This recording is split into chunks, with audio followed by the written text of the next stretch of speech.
ఒక చిన్న ఊర్లో పచ్చని పొలాల మధ్య చిన్న గుడిసెలో రాము అనే బాలుడు తన అమ్మానాన్నలతో ఉండేవాడు.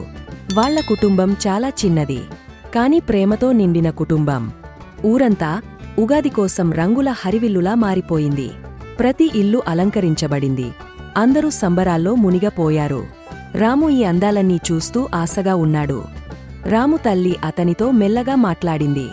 నువ్వు చిన్నవాడివే కావచ్చు, కాని ఉగాది ఆనందాన్ని నువ్వే మన ఇంటికి తెచ్చేవు. రాము ఆనందంగా తలుపాడు. పాత బట్టల్లో కొత్తదనం రావచ్చు కదా. రాము తన పాత షర్ట్పై రంగులు అద్దుతూ అందంగా మార్చేశాడు. ఇవి నా ఉగాది కొత్త బట్టలు అని గర్వంగా చెప్పాడు. రాము తన నాన్నతో పొలానికి వెళ్లి కొత్త కూరగాయలు కోశాడు. ఇవి మా ఉగాది భోజనం కోసమని చెప్పాడు. ఆనందంగా వాటిని జాగ్రత్తగా తీసుకుని ఇంటికి వెళ్లాడు. అమ్మ పచ్చడిని తయారు చేస్తూ చెప్పింది, ఈ పచ్చడిలోని రుచి మన జీవితంలో ఉన్న తీపి, చేదు, పులుపుల్లల్ని గుర్తుచేస్తాయి. రాము ఆశ్చర్యంగా చూస్తూ ఇది లైఫ్ పచ్చడి. గడ్డిపూలు తెచ్చిన రాము చక్కగా వాటితో తలుపుకి అలంకారాలు చేశాడు.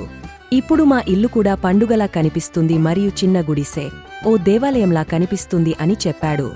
రాము కొయ్యలు సేకరించి వాళ్ల వెనక యార్డులో వంట చేశారు. పెనం పెట్టి అమ్మ ఉగాది వడలు వేసింది. సువాసన బాగుంది అమ్మా. రాము స్నేహితులు వచ్చారు. వాళ్లందరూ కలసిమెలసి నవ్వుతూ కలసి ఉగాది జరుపుకోవడానికి సిద్ధమయ్యారు.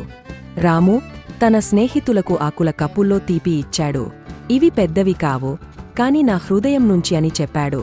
పిల్లలు ఆనందంగా ధన్యవాదాలు చెప్పారు. అమ్మ అందరికీ ఉగాది కథ చెప్పింది.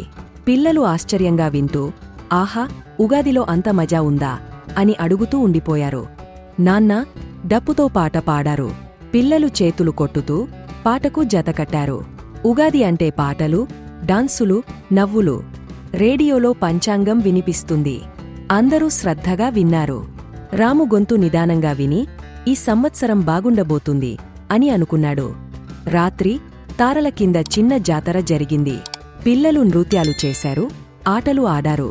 రాము తిరుగుతూ పాడుతూ ఇది నా లైఫ్లో బెస్ట్ ఉగాది అని అరవసాగాడు.